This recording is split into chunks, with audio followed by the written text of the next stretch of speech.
అయితే పాక్‌కి చైనా చేసిన సాయం వల్ల చైనా యొక్క ఎయిర్ డిఫెన్సివ్ సిస్టమ్‌లను భారత్ ధ్వంసం చేసిందని వాటిని దాటుకొని ఎళ్లి మరి ఐఏఎఫ్ స్ట్రైక్స్ చేసిందని చెప్పుకొచ్చింది. పాక్ ప్రయోగించిన PL-15 అంటే చైనాకి చెందిన PL-50 మిసైల్‌ని అంతేకాకుండా టర్కీకి చెందిన యూఏవీ అనే మిసైల్‌ని, లాంగ్ రేంజ్ రాకెట్‌లని, కమర్షియల్ డ్రోన్‌లని మన డిఫెన్సివ్ సిస్టమ్ సమర్థవంతంగా ఎదుర్కొందని చెప్పుకొచ్చింది.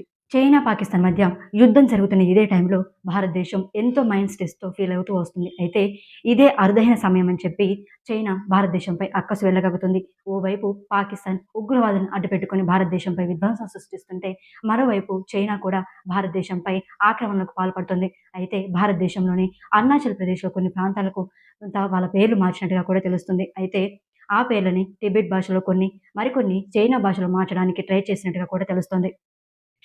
దీనిపై భారత్ ధీటుగానే స్పందించింది. అరుణాచల్ ప్రదేశ్ ఎప్పటికైనా భారతదేశంలో భాగమని స్పష్టం చేసింది.